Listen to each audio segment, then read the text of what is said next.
Hola, ¿qué tal todos? Luis por acá. En este video vamos a estar viendo, de hecho, la continuación de la parte de seguridad en, en lo cual habíamos dejado la última clase. ¿Ok? Y básicamente lo que continuaba eran diferentes puntos en nuestra infraestructura que hacen referencia a seguridad. Mayormente estos puntos hacen referencia a equipos de networking. Bien, y el primero de ellos es un firewall o el firewall. Lo que tenemos que saber de los firewalls es que pueden llegar a existir dos tipos de ellos. Bien, el stateless y el stateful. Ahora, hoy en día de hecho voy a decir que es muy poco probable que veamos algún tipo de cliente, o sea, algún tipo de firewall que sea stateless. La mayoría, o de hecho casi todos por decir mejor dicho, todos los equipos hoy en día son firewalls del tipo stateful. ¿Y cuál es la diferencia entre uno versus el otro? Bien, si queremos referenciar es por ejemplo lo siguiente, un stateful va a mantener la sesión, mientras que un stateless simplemente va a hacer una lista de acceso. ¿Ok? De hecho, déjenme abrir por acá un Paint una vez más. ¿Sí? Imaginemos que tenemos ese equipo por ahí. Bien, esta parte está en internet y esta parte de acá está en la privada o en la red interna. Si nosotros publicamos algún tipo de servicio hacia internet, como por ejemplo un web server, lo que nosotros vamos a hacer normalmente es generar una regla para poder acceder a ese equipo. Bien, esa regla es básicamente una lista de acceso. Entonces el tráfico mediante esa lista de acceso lo permite y ese tráfico o esas consultas van a llegar al web server. Para que esta respuesta pueda salir, también debemos de tener una lista de acceso. ¿Ok? Entonces, si hay tráfico que entra o un permiso del tráfico que entra, también tiene que haber un permiso del tráfico que sale. Aunque en este caso sea la misma sesión. Bien. En este caso en particular, y que son los firewalls stateless, básicamente lo que indica es que no va a seguir ningún tipo de sesión o no va a hacer tracking de ningún tipo de sesión. Entonces, en este tipo de escenarios se pueden llegar a presentar diferentes problemas. Por ejemplo, para el tráfico FTP se necesitan dos puertos, uno de control y uno de datos. Primero se inicializa el tráfico a través, o mejor dicho, se inicializa la conexión a través del puerto de control y después se pasan los datos a través de otro puerto que es del puerto de datos. Lo mismo ocurre para protocolos como temas de telefonía que abarca en este caso un rango de puertos. En ese caso tendríamos que estar siempre agregando listas de acceso o permisos por cada una en este caso de las interfaces o por cada una de las zonas que nuestro firewall tenga. Bien, esto ocurría con los stateless. Ahora, con los firewalls que son stateful, solamente tenemos que generar un acceso. Bien, ¿qué quiere decir? Que si nosotros permitimos, por ejemplo, por este lado, que el tráfico llegue hacia el web server, entonces lo que vamos a considerar es que el tráfico ingresa y el firewall se da cuenta de ese tráfico y genera una tabla de sesiones. Entonces el firewall va a decir, perfecto, este tráfico está ingresando.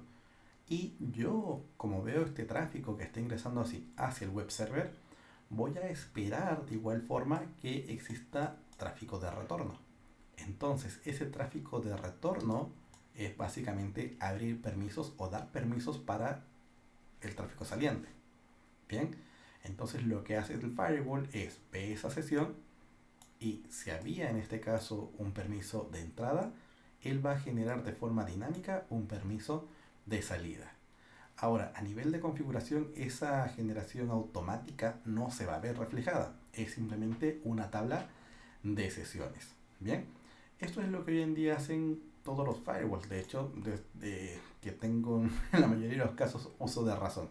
Un firewall siempre va a ser un tipo de firewall stateful. Bien, Si nosotros consideramos, por ejemplo, un router Cisco que maneja listas de acceso o ACLs, acá nosotros tenemos que dar permisos tanto de entrada y permisos tanto de salida, por lo cual un router con listas de acceso podríamos considerarlo como un uh, stateful, stateless, porque no va a hacer ningún tipo de tracking referente a las conexiones. Bien. Ahora, claramente dentro de la línea de los firewalls stateful, hoy en día van a encontrar firewalls que se denominan NG Firewall o también conocidos como New Generation Firewall. Y estos New Generation Firewall lo que hacen es ir más allá de la capa 4, que hace referencia justamente a protocolos como TCP o UDP. Y esto lo menciono porque los firewalls antiguamente solamente daban permisos hasta capa 4, que quiere decir que daban permisos basados tal vez en puertos. Si es que vamos al puerto 80, si es que vamos al puerto 53, etcétera. ¿Qué problema viene con eso? Es que nosotros eventualmente a través de estos puertos, que son puertos well known, podemos correr diferentes tipos de aplicativos. Bien, para lo cual después nacieron estos firewalls acá, que son los NG Firewalls. Y los NG Firewalls lo que hacen es poder inspeccionar, en este caso, hasta la capa 7. ¿Qué quiere decir esto?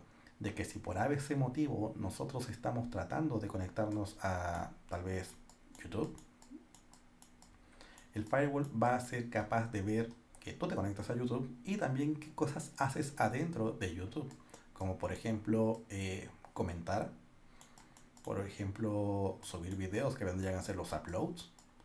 Y basado en cada uno de estos tipos de acciones que nosotros generamos sobre una página, tal vez que todo esto va a través de un puerto en particular que es el 443, nosotros vamos a poder decir, ¿sabes qué? Quiero que tú puedas comentar, pero no quiero que tú puedas cargar nuevos videos. ¿Ok? Ahora, también tenemos otro componente de red que son los IPS y los IDS. Y de hecho, estos se siguen utilizando hoy en día. ¿Cuál es la diferencia de cada uno de ellos? De hecho, déjenme ir por acá. Voy a sacar un pantallazo de esto y lo vamos a llevar hacia Paint. Por acá vamos a poner un control N. Bien, tenemos entonces el IPS, que es Intrusion Prevention System, y tenemos el otro que es el IDS, que es el Intrusion Detection System. ¿Ok? Los IPS siempre van en línea. Eso quiere decir que son parte del path de tráfico de datos, versus que los IDS simplemente reciben una copia del tráfico que pasa. ¿Ok? Ahora, ¿para qué sirven estas cajas? Estas cajas sirven en este caso para verificar el tráfico que está pasando por la red y basado en diferentes firmas o signatures, ¿ok? Ver posibles amenazas o anomalías. Bien, por ejemplo, si por ese motivo nosotros tenemos por acá algún tipo de database server, entonces tal vez en nuestro IPS vamos a querer activar firmas de bases de datos. Bien, y estas firmas lo que ven es comandos de bases de datos, por ejemplo, que no queremos que ocurran o que están en este caso asociados a posibles tipos de ataques, como por ejemplo un SQL injection, un drop de las tablas, etcétera. Bien, entonces, cada vez que pasa tráfico relacionado hacia las bases de datos, el IPS lo que hace es ve el tráfico y compara versus las firmas que tiene. Si es que llega a ser match, en este caso ese tráfico, simplemente lo que hace es resetea la conexión o la dropea o básicamente la bota.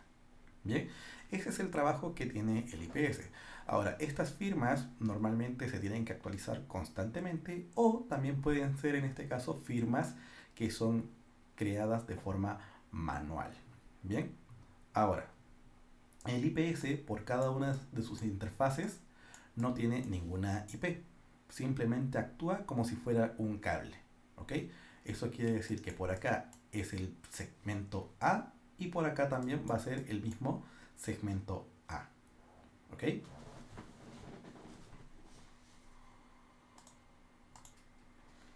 Que esté en esta posición este equipo hace referencia a que el IPS es un equipo inline.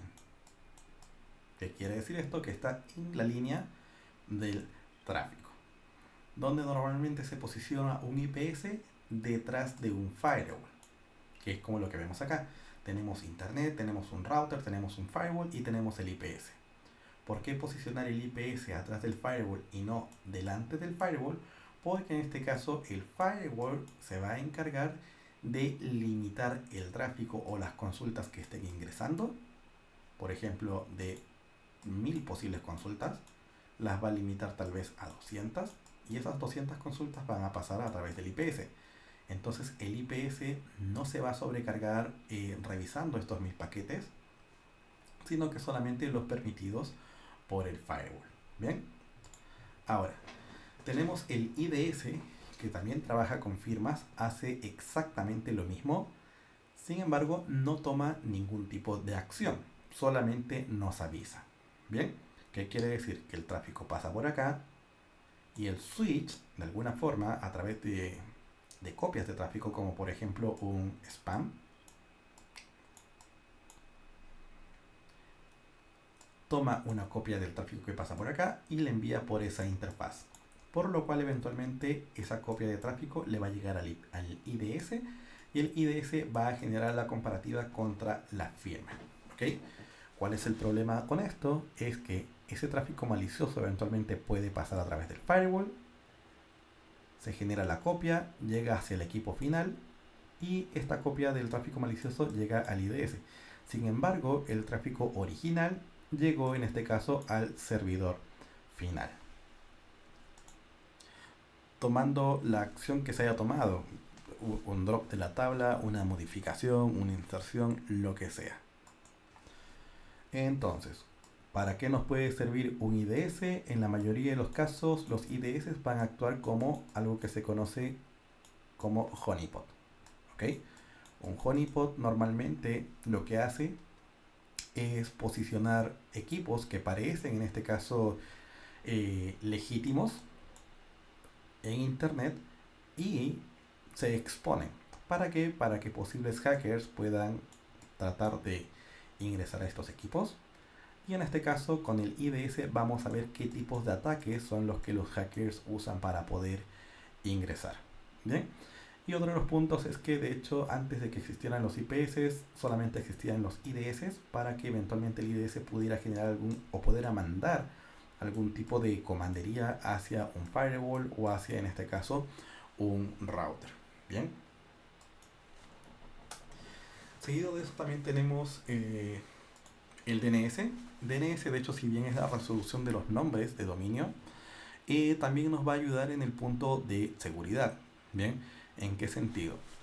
Imaginemos el siguiente caso. Imaginemos que nosotros tenemos una máquina infectada, una máquina zombie. Esa máquina infectada se va a tener que conectar a un control remoto, que normalmente lo utilizan estos hackers para poder eventualmente hacer, qué sé yo, denegación, o sea, denegaciones de servicio, tal vez para hacer criptos o para minar desde tu PC o desde tu servidor. Entonces, esas consultas salen desde estos procesos maliciosos y se tratan de conectar hacia un equipo central. Bien, entonces estas consultas DNS eventualmente pueden ser inspeccionadas a través de un equipo de seguridad. Por ejemplo, en Cisco se tiene una solución que se llama Cisco Umbrella.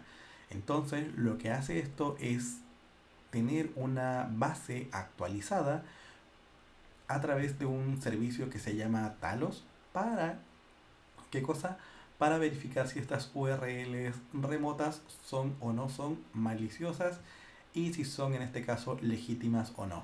En el caso de que no cumplan con un estándar, que es básicamente un estándar de riesgo del 0 al 10 me parece que es, entonces simplemente las conexiones se deniegan y no se genera en este caso la traducción. Por lo cual hacemos que el DNS nos ayude a que estas máquinas no se puedan conectar hacia afuera. Bien, seguido de eso también tenemos estos equipos que son balanceadores de carga, load balancers. Lo único que hace un load balancer es poder balancear tráficos. Bien, por ejemplo, existe cada uno de estos web servers, claramente con aplicativos que son del tipo web y diferentes tipos de usuarios que se puedan estar conectando. Tal vez el usuario, los primeros 10 usuarios se van a conectar a un server, los segundos 10 usuarios se van a conectar hacia otros. Básicamente lo que hace el load balancer es balancear el tráfico entre cada uno de ellos. Y esto lo va a lograr por diferentes mecanismos o por diferentes tipos de algoritmos que pueden tener los balanceadores, como por ejemplo un balanceo FIFO, un round robin, un less weighted, etcétera. Bien, ahora, hoy en día en temas de balanceadores hay diferentes vendors, pero la mayoría de estos vendors, aparte de generar o de hacer load balancing, hacen algo que se conoce como un reverse proxy. Bien, que hace algo muy parecido al load balancer, pero con características adicionales. Y justamente algunas de ellas son las que aparecen acá. Por ejemplo, nosotros podemos tener diferentes web servers, como son los que aparecen acá. Y vamos a volver a sacar un pantallazo, de hecho. Ahí.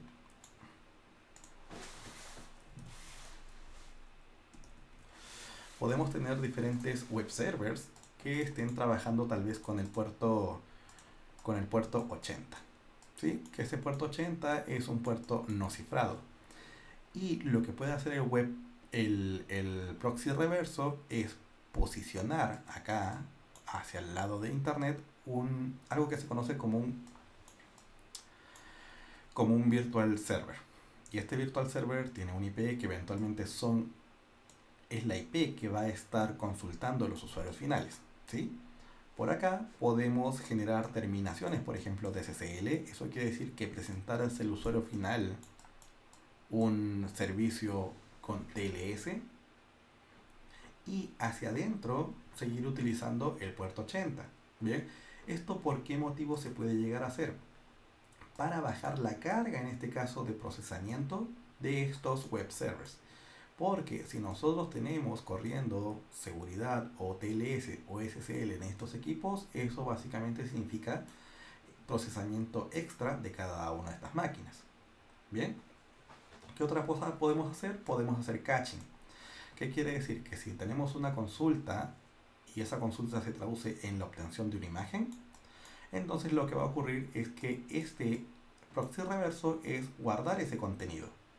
Para lo cual, cuando un nuevo usuario vaya a generar una consulta por el mismo contenido, entonces el proxy reverso ya no consulta de nuevo hacia el web server de forma interna, sino que genera una respuesta más rápida con lo que él tenía previamente almacenado.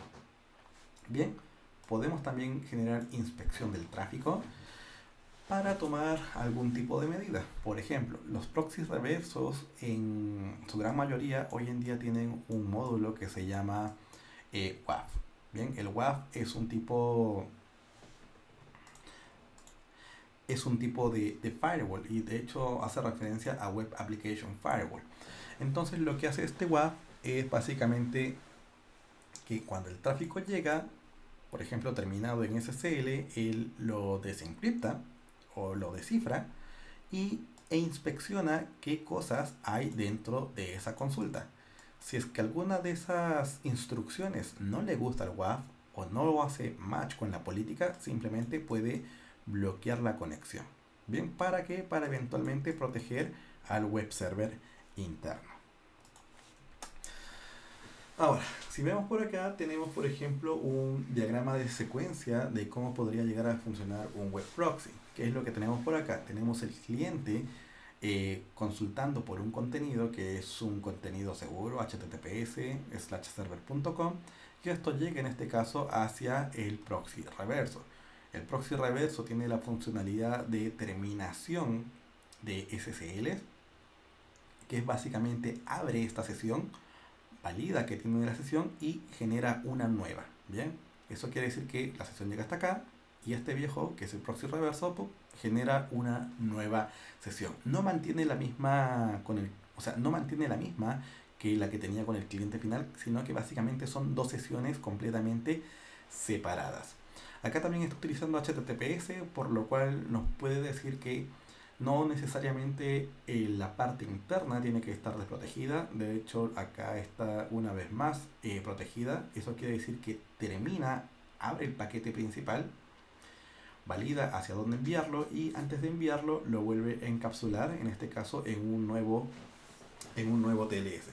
Se lo manda al servidor interno y el servidor interno responde. Esa respuesta en este caso es abre el paquete, valida y en este caso genera una nueva o lo pone bajo la sesión inicial.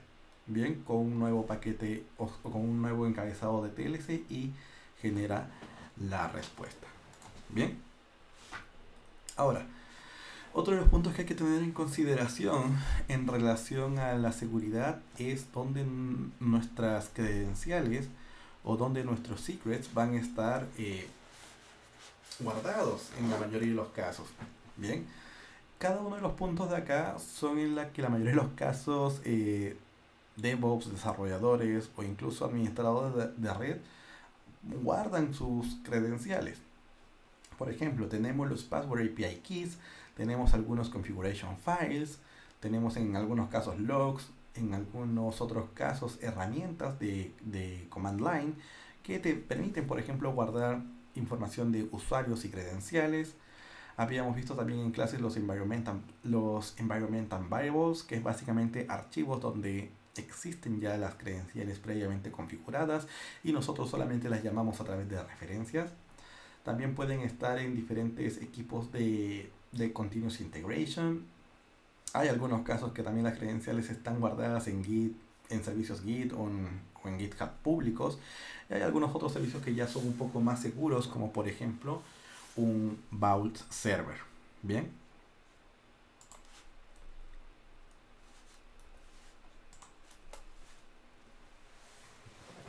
Ahora, hay cosas que nosotros eventualmente debemos hacer para que nuestra comunicación pueda llegar a ser segura en referencia a nuestras credenciales. El primer punto a tener en consideración es que nosotros no debemos de mostrar o de posicionar nuestras credenciales, por ejemplo, en nuestro código. Entonces, ¿qué es lo que no debemos de hacer? No debemos poner un password o un user como tal en nuestro aplicativo, ¿sí? Mejor sería, o una opción a eso sería tener en este caso variables de ambiente y simplemente después importarlas, ¿ok?